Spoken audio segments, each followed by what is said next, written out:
اور کتنے ہی نبی ایسے گزرے جن کے ساتھ مل کر بہت سے اللہ والوں نے جنگ کی، تو اللہ کی راہ میں انہیں جو کچھ بھی پیش آیا اس پر نہ تو انہوں نے ہمت ہاری، نہ وہ کمزور پڑے، اور نہ ہی وہ دبے، اور اللہ صبر کرنے والوں سے محبت رکھتا ہے۔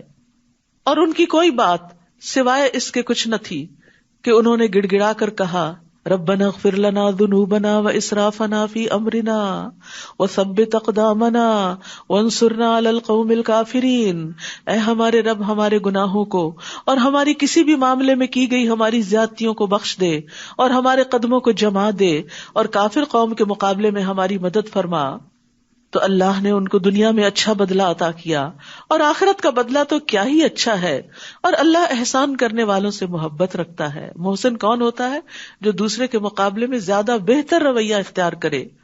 اے لوگو جو ایمان لائے ہو، اگر تم ان لوگوں کی اطاعت کرو گے جنہوں نے کفر کیا تو وہ تمہیں تمہاری ایڑیوں کے بل کفر کی طرف پھیر دیں گے، پھر تم خسارہ پانے والے بن کر پلٹو گے۔ بلکہ اللہ ہی تمہارا مولا ہے اور وہ مدد کرنے والوں میں سب سے بہتر ہے۔ جنہوں نے کفر کیا ہم ضرور ان لوگوں کے دلوں میں تمہارا رعب ڈال دیں گے، اس وجہ سے کہ انہوں نے اللہ کے ساتھ وہ شریک بنائے جن کی اس نے کوئی دلیل نازل نہیں کی، اور ان کا ٹھکانہ آگ ہے، اور کتنا برا ٹھکانہ ہے ان ظالموں کا۔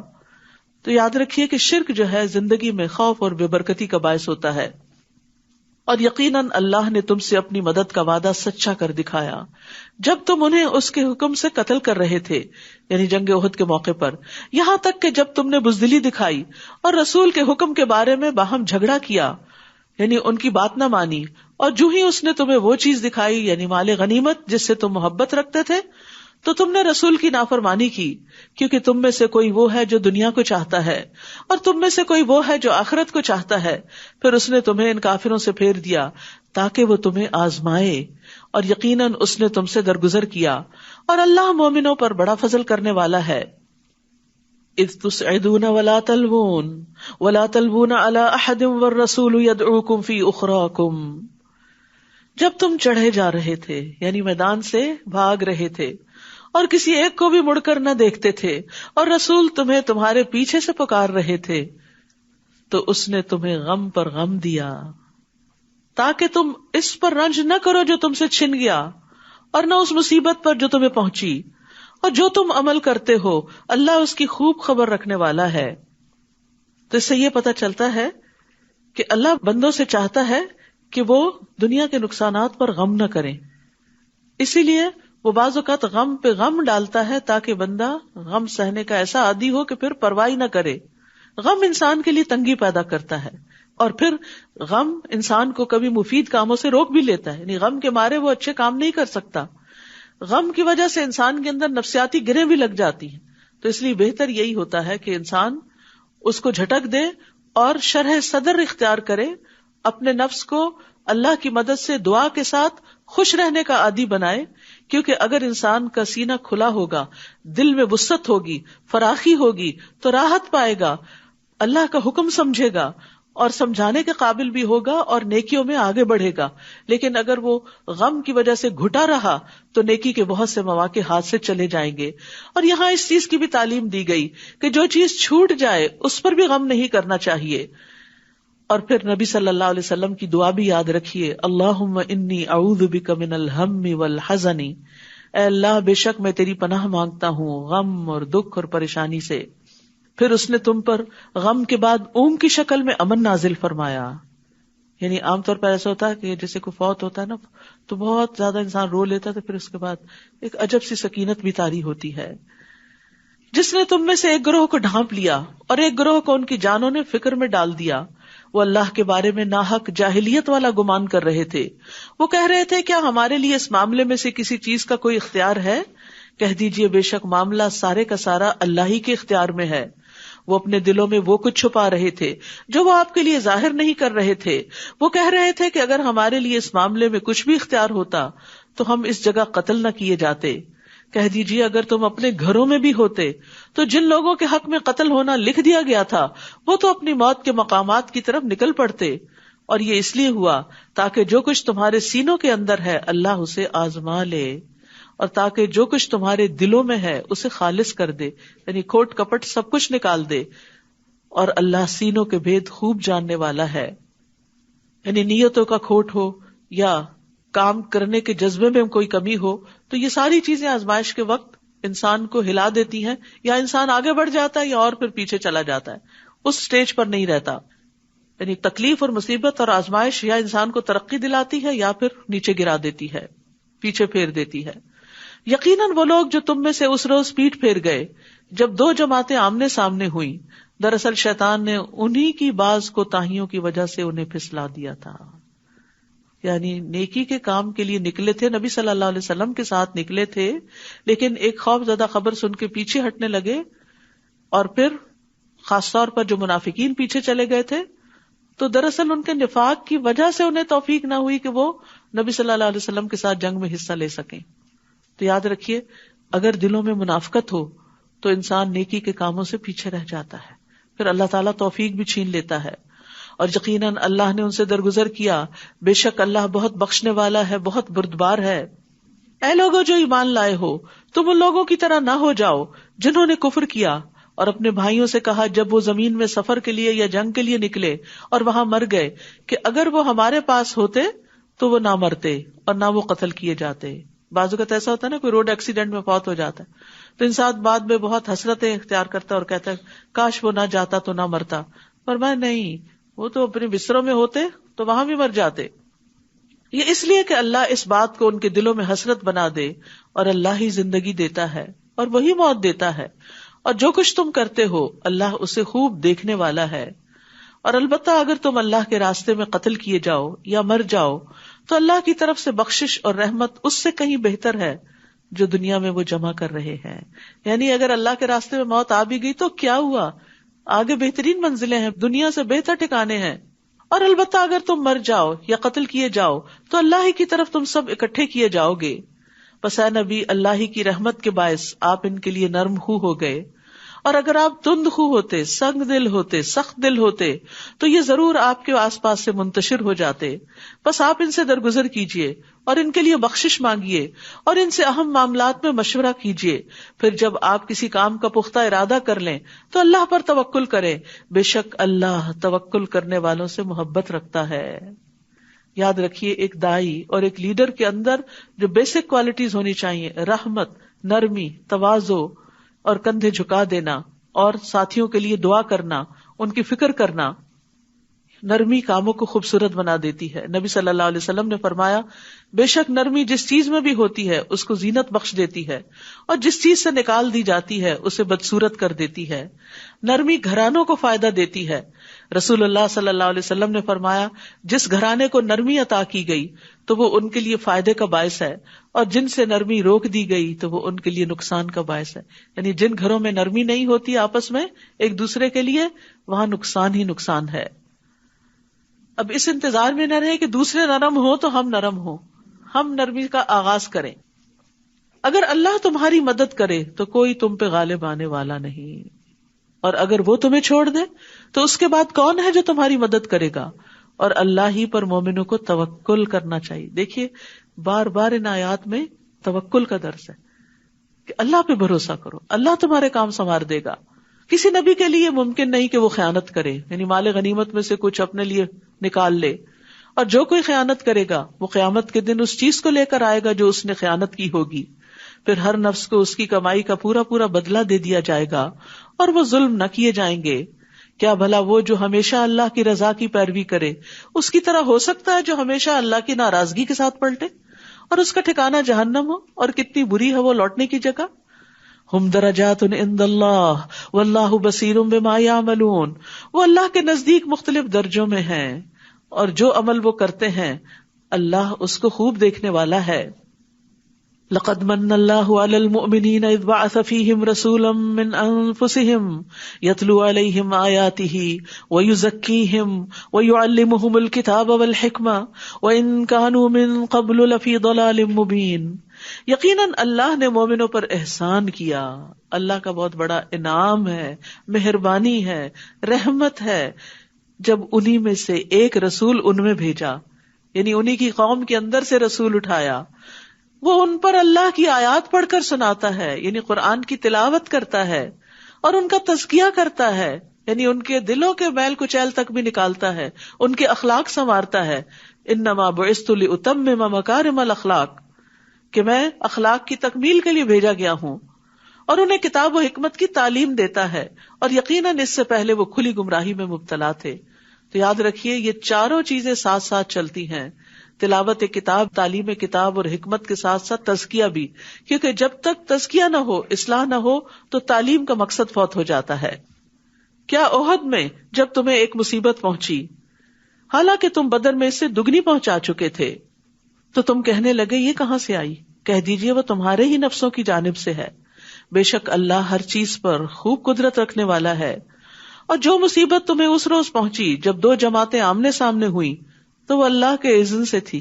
کیونکہ مسلمان حیران ہو گئے کہ اللہ کے رسول ہمارے ساتھ ہیں اور اب اللہ کی خاطر نکلے ہیں، تو یہ نقصان کیسے ہو گیا؟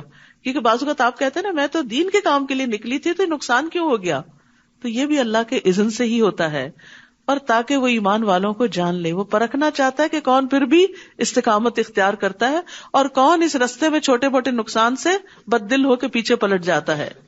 اور تاکہ وہ لوگوں کو بھی جان لے جنہوں نے منافقت کی، یعنی منافقوں کو الگ کرنا بھی چاہتا ہے. اور جب انہیں کہا گیا کہ آؤ اللہ کے راستے میں جنگ کرو یا دفاع ہی کرو، تو کہنے لگے اگر ہم جنگ کرنا جانتے ہوتے تو ضرور ہم تمہاری پیروی کرتے، تمہارے ساتھ آتے. وہ اس دن ایمان کی بنسبت کفر کے زیادہ قریب تھے، کیونکہ ایمان والوں کا ساتھ نہیں دیا تھا. وہ اپنے منہوں سے وہ کچھ کہہ رہے تھے جو ان کے دلوں میں نہیں تھا، اور اللہ اس کو زیادہ جانتا ہے جو وہ چھپاتے تھے. یہ وہ لوگ تھے جو خود تو پیچھے بیٹھ رہے اور اپنے لڑنے والے بھائیوں کے بارے میں کہنے لگے کہ اگر وہ ہماری بات مانتے تو وہ قتل نہ کیے جاتے. کہہ دیجئے اگر تم سچے ہو تو اپنے آپ کو موت سے بچا کر دکھاؤ. اور وہ لوگ جو اللہ کی راہ میں مارے جائیں، آپ انہیں ہرگز مردہ خیال نہ کریں، بلکہ وہ زندہ ہیں، اپنے رب کے پاس رزق دیے جا رہے ہیں. سبحان اللہ. یعنی یہ موت نہیں جس کو شہادت کہا جاتا ہے، اور وہاں ان کو رزق بھی ملتا ہے. یعنی عام مومن جب فوت ہوتا ہے تو چاہے وہ آرام کی حالت میں ہو لیکن اس کو رزق نہیں ملتا، وہ رزق جنت میں جا کے ہی ملے گا. لیکن جو اللہ کے راستے میں مرتا ہے اس کو برزخ کی زندگی میں بھی رزق عطا ہوتا ہے. رسول اللہ صلی اللہ علیہ وسلم نے فرمایا شہید قتل کی صرف اتنی تکلیف محسوس کرتا ہے جتنی تم میں سے کسی کو چیونٹی کے کاٹنے سے ہوتی ہے، بس. اس کے خون کے پہلے قطرے کے ساتھ اس کی بخشش ہو جاتی ہے، جنت میں اس کا ٹھکانہ دکھا دیا جاتا ہے، عذاب قبر سے محفوظ رہتا ہے، قیامت کے دن بڑی گھبراہٹ سے محفوظ رہے گا، ایمان کے لباس سے مزین کیا جاتا ہے.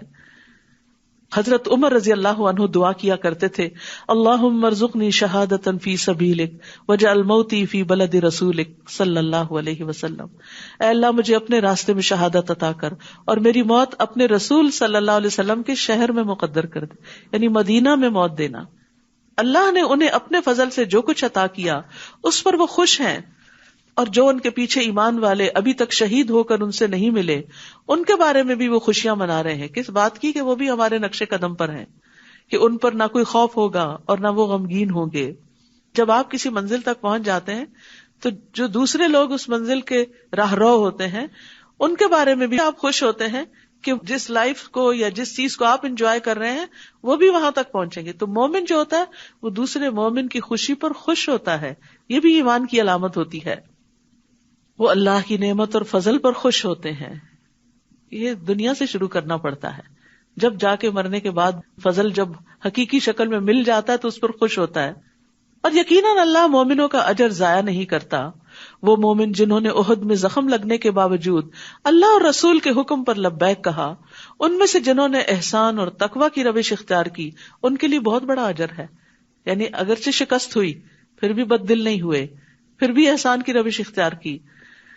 وہ جن سے منافق لوگوں نے کہا کہ دشمن کے لوگ تمہارے خلاف جمع ہو گئے تو ڈرو ان سے، تو ڈرنے کی بجائے اس بات نے انہیں ایمان میں اور بڑھا دیا، اور وہ کہنے لگے حسبنا اللہ ونعم الوکیل، ہمیں اللہ ہی کافی ہے اور وہ بہترین کارساز ہے. ہوا یہ تھا کہ جنگ احد کے بعد یہ خبر مشہور ہوئی کہ دشمن پھر پلٹ کر حملہ کرنے لگا ہے. تو نبی صلی اللہ علیہ وسلم نے لوگوں کو حکم دیا کہ وہ نکلیں اب پھر مقابلے کے لیے.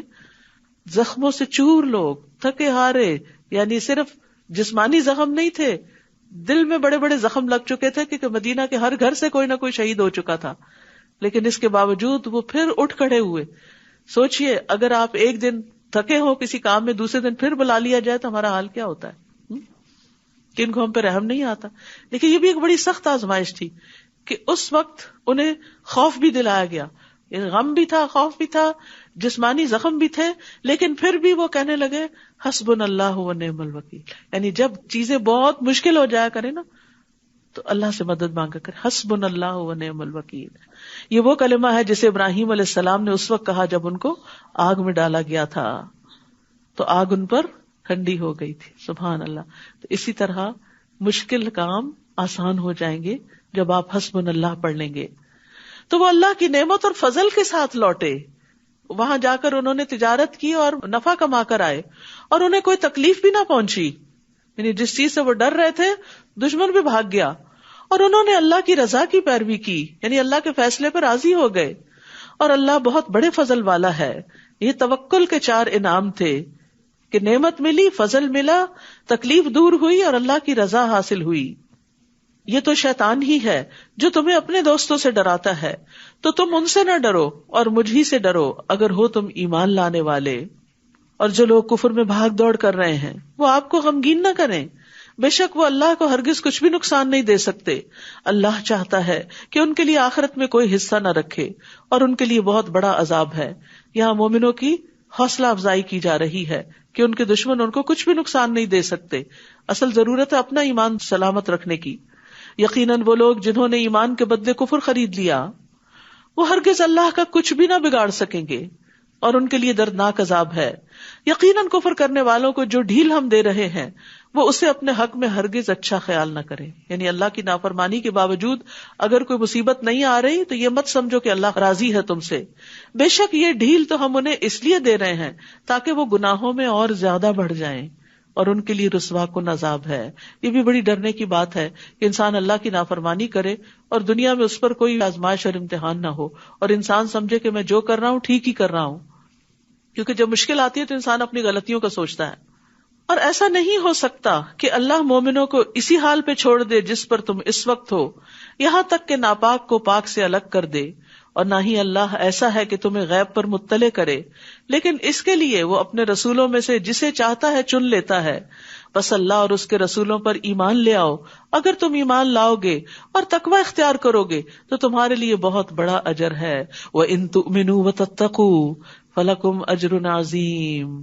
تقوی انسان کے دل پر بھی ایک چیک ہوتا ہے کہ برا نہیں سوچنا, نیگیٹو تھنکنگ نہیں. زبان پر بھی ایک لاک لگاتا ہے, کوئی بری بات زبان سے نہیں نکالنی. ایکشن میں بھی انسان کو روک کے رکھتا ہے کہ کہیں زیادتی نہیں کرنی. اور وہ لوگ جو اللہ کی عطا کردہ فضل میں بخل کرتے ہیں وہ ہرگز نہ سمجھیں کہ یہ ان کے حق میں بہتر ہے, بلکہ یہ ان کے حق میں بہت برا ہے. قیامت کے دن وہ ضرور اسی چیز کے ساتھ توق پہنائے جائیں گے جس میں انہوں نے بخل کیا. اور آسمانوں اور زمین کی میراث اللہ ہی کے لیے ہے, اور جو تم عمل کرتے ہو اللہ اس سے خوب باخبر ہے. یقیناً اللہ نے ان لوگوں کی بات سن لی جنہوں نے کہا کہ اللہ فقیر ہے اور ہم غنی ہیں, ہمارے پاس بہت مال ہے. اللہ خود نہیں دیتا, ہم سے دلواتا ہے, نعوذ باللہ. ہم ضرور لکھ لیں گے جو انہوں نے کہا. اور انبیاء کا ناحق قتل کرنا بھی, اور ہم کہیں گے چکھو مزہ جلانے والے عذاب کا. ابھی دنیا میں یہ سب باتیں بڑی آسانی سے کر رہے ہو, جب ہماری طرف پلٹو گے پھر دیکھنا کیا ہوتا ہے. یہ عذاب اس وجہ سے ہے جو تمہارے ہاتھوں نے آگے بھیجا, تمہاری اپنی کمائی ہے. بے شک اللہ بندوں پہ قطعاً ظلم کرنے والا نہیں. وہ لوگ جنہوں نے کہا کہ اللہ نے ہم سے عہد لے رکھا ہے کہ ہم کسی رسول پر ایمان نہ لائیں یہاں تک کہ وہ ہمارے پاس ایسی قربانی لے آئے جسے آگ کھا لے, کہہ دیجئے تمہارے پاس مجھ سے پہلے کئی رسول واضح نشانیاں لا چکے, اور وہ نشانی بھی لائے جو تم کہہ رہے ہو. پھر اگر تم اپنی بات میں سچے ہو تو تم نے انہیں قتل کیوں کر ڈالا؟ اب بھی اگر وہ آپ کو جھٹلائیں تو یقیناً آپ سے پہلے کئی رسول جھٹلائے گئے جو واضح دلائل اور صحیفے اور روشن کتاب لائے تھے. کل نفس ذائقۃ الموت, ہر نفس موت کا ذائقہ چکھنے والا ہے. ایک نہ ایک دن موت ہر ایک پہ آنے والی ہے, اور بے شک تم قیامت کے دن اپنے اعمال کے اجر پورے پورے دیے جاؤ گے. لہذا یہ وقت ہے کچھ کرنے کا. تو جو کوئی آگ سے دور کیا گیا اور جنت میں داخل کر دیا گیا تو یقیناً وہ کامیاب ہوا. تو اصل کامیابی کیا ہے؟ فمن زحزح عن النار وادخل الجنہ, آگ سے بچنا اور جنت میں داخل ہو جانا. وما الحیاۃ الدنیا الا متاع الغرور, اور دنیا کی زندگی تو محض دھوکے کا سامان ہے. جس کے پیچھے تم بھاگ رہے ہو یہ کام آنے والی نہیں.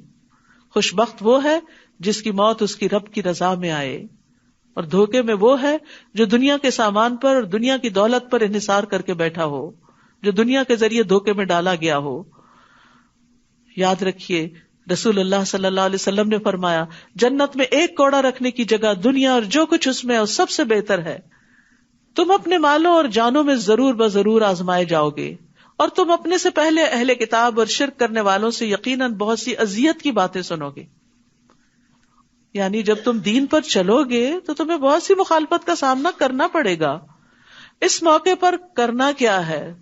تم بھی بس زبانی شروع کر دو، تم بھی جوابی کچھ الزام لگانے شروع کر دو؟ نہیں. وَإِن تَصْبِرُوا وَتَتَّقُوا، اگر تم صبر کرو اور تقوی اختیار کرو تو یقیناً یہ بہت ہمت کے کاموں میں سے ہے.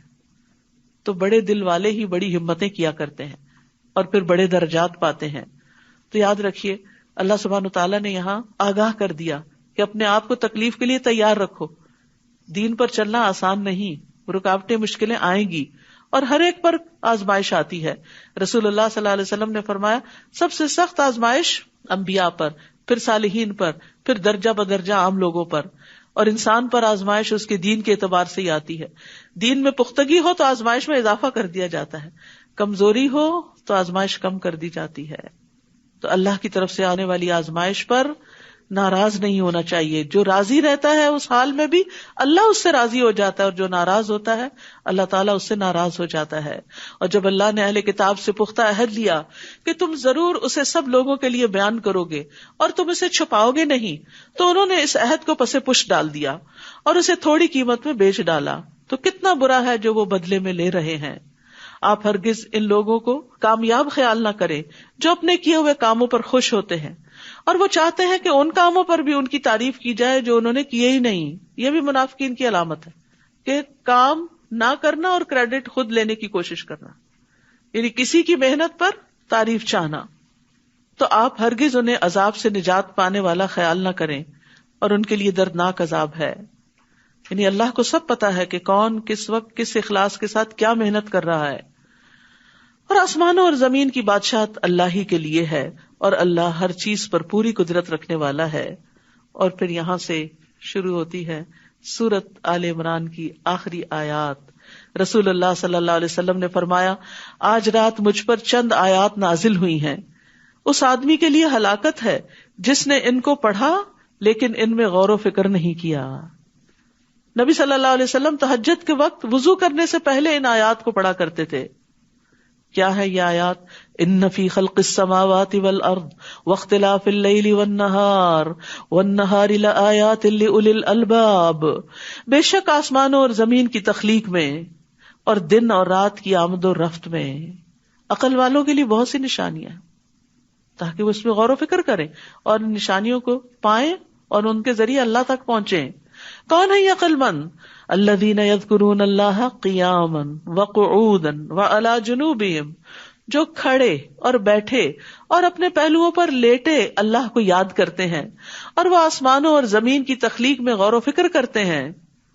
یعنی وہ صرف ذکر نہیں کرتے، وہ فکر بھی کرتے ہیں، وہ یہ سب دیکھتے ہیں، کہتے ہیں اے ہمارے رب تو نے یہ سب کچھ بے مقصد نہیں پیدا کیا. یہ اتنا بڑا آسمان، یہ زمین، اس میں رنگ رنگ کی چیزیں جو پیدا کی اور زمین پیدا کرتی چلی جا رہی ہے، اور یہ طرح طرح کے انسان اور ان کی عقلیں اور ان کے کام، یہ سب کچھ ایسے بے مقصد نہیں ہو سکتا.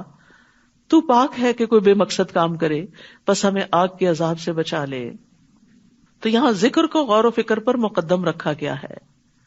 ام درداء سے پوچھا گیا ابو درداء اکثر کیا کرتے تھے؟ وہ کہتی ہیں وہ اکثر سوچوں میں غرق رہتے تھے، یعنی غور و فکر زیادہ کرتے تھے. لیکن یاد رکھیے غور و فکر کرنے کے لیے خاموشی بھی ضروری ہوتی. ہر وقت باتیں کرنے والا غور و فکر نہیں کر سکتا. جو کسی کی بات توجہ سے سنے ہی نہ، وہ کیا غور و فکر کرے گا؟ ان سے پوچھا گیا آپ کا کیا خیال ہے، کیا غور و فکر کرنا اعمال میں سے ایک عمل ہے، یہ کوئی نیکی کا کام ہے؟ انہوں نے کہا ہاں، یہ ایک یقین ہے، یعنی یہ ایسا عمل ہے جس کے ذریعے یقین حاصل ہوتا ہے. اور علم کے ساتھ جب یقین حاصل ہو جاتا ہے، چاہے اللہ تعالیٰ کی ذات کے بارے میں یقین ہو یا کسی اور چیز کے بارے میں، تو جب یقین حاصل ہو جاتا ہے تو انسان کے عمل میں اضافہ ہوتا ہے. ابن عون کہتے ہیں غور و فکر کرنے سے غفلت ختم ہو جاتی ہے، دل میں خشیت پیدا ہوتی ہے، جیسا کہ پانی کاشتکاری کے لیے نباتات اگاتا ہے، اسی طرح جتنا غم دلوں کو چمکاتے ہیں اتنا کوئی اور چیز دلوں کو نہیں چمکاتی، اور جتنا غور و فکر سے دل روشن ہوتے ہیں اتنا کسی اور چیز سے روشن نہیں ہوتے. یعنی غم کی وجہ سے انسان کی بہت سی صلاحیتیں جاگ بھی اٹھتی ہیں، الا یہ کہ وہ اس پہ مسلط ہی ہو جائے اور سب کچھ اس کا ختم کر دے. وہ دعائیں کرتے ہیں، اے ہمارے رب، بے شک جسے تو آگ میں داخل کرے تو حقیقتاً تو نے اسے رسوا کر دیا. اصل بے عزتی جہنم میں جانا ہے اور ظالموں کے لیے کوئی مددگار نہیں. یہ دیکھیے یہاں ساری دعائیں ربنا سے شروع ہوں گی. اب اے ہمارے رب، ہم نے ایک پکارنے والے کو سنا جو ایمان کی طرف پکار رہا تھا کہ تم اپنے رب پر ایمان لے آؤ، تو ہم ایمان لے آئے. اے ہمارے رب، ہمارے لیے ہمارے گناہوں کو بخش دے اور ہم سے ہماری برائیوں کو دور کر دے اور ہمیں نیک لوگوں کے ساتھ فوت کر. اے ہمارے رب، اور ہمیں وہ عطا کر دے جس کا تو نے اپنے رسولوں سے ہم سے وعدہ کیا تھا، اور تو ہمیں قیامت کے دن رسوا نہ کرنا، یعنی جہنم سے بچانا. بے شک تو اپنے وعدے کے خلاف نہیں کرتا. فاستجاب لهم ربهم، تو ان کے رب نے ان کی دعا قبول کر لی. تو یہ دعائیں مانگنی چاہیے، یہ قبولیت والی دعائیں ہیں کہ میں تم میں سے کسی عمل کرنے والے کے عمل کو ضائع نہیں کروں گا، خواہ مرد ہو یا عورت. نو ڈسکریمنیشن، کوئی جینڈر ڈسکریمنیشن نہیں. جو بھی اچھا کام کرے گا اس کو بدلہ ملے گا. تم میں سے باز ہی سے ہیں تو وہ لوگ جنہوں نے ہجرت کی اور جو اپنے گھروں سے نکالے گئے اور میرے راستے میں ستائے گئے، انہوں نے جنگ کی اور وہ مارے گئے. البتہ میں ضرور ان سے ان کی برائیاں دور کر دوں گا اور میں ضرور انہیں ایسے باغات میں داخل کروں گا جن کے نیچے نہریں بہ رہی ہوں گی. یہ بدلہ ہے اللہ کی طرف سے، اور اللہ ہی ہے جس کے پاس اچھا بدلہ ہے. تو جو لوگ ایمان لا کر تکلیفیں اٹھائیں، اللہ سبحانہ وتعالیٰ ان تکلیفوں کے بدلے ان کے گناہ معاف کر دے گا. لا یغرنک تقلب الذین کفروا فی البلاد، کفار کا شہروں میں چلنا پھرنا یعنی آزادی سے گھومنا پھرنا کوئی رکاوٹ نہیں، آپ کو ہرگز دھوکے میں نہ ڈالے کہ یہ کامیابی کی علامت ہے. یہ تو تھوڑا سا فائدہ ہے، پھر ان کا ٹھکانہ جہنم ہے اور وہ کتنا برا ٹھکانہ ہے. لیکن وہ لوگ جنہوں نے اپنے رب کا تقوی اختیار کیا، ان کے لیے ایسے باغات ہیں جن کے نیچے نہریں بہتی ہیں، وہ ان میں ہمیشہ رہنے والے ہیں. یہ اللہ کی طرف سے مہمانی ہے، اور جو اللہ کے پاس ہے وہ نیک لوگوں کے لیے زیادہ بہتر ہے. یہ آپ سوچ رہے ہوں گے کہ باقی لوگ تو دنیا کے فائدے اٹھائیں اور مومن سے سارے وعدے آخرت کے ہی بس ہوتے ہیں، کیوں نہیں دنیا کے وعدے ہم سے کیے جا رہے؟ ہمارے لیے بھی ہیں دنیا کے وعدے، لیکن زیادہ وعدے آخرت کے. کیوں؟ اس کے پیچھے حکمت کیا؟ حکمت یہ ہے کہ دنیا تو ختم ہو جانے والی ہے، اس میں جو کچھ بھی مل جائے وہ عارضی یا معمولی یا مچھر کے پر برابر بھی نہیں، اور جو وہاں کا وہ ہمیشہ کا. تو عقل مند وہ ہے جو حقیقی چیز کے مقابلے میں بڑی چیز کو پریفر کرے، خواہ وہ بعد میں آئے. مثلا آپ کی پسند کا ڈرنک دوسرے راؤنڈ میں آنے والا ہے، تو آپ پہلے راؤنڈ میں آنے والے ڈرنک کو کیا کرتے ہیں؟ چھوڑ دیتے ہیں کہ میں زیادہ اچھا والا لوں گا.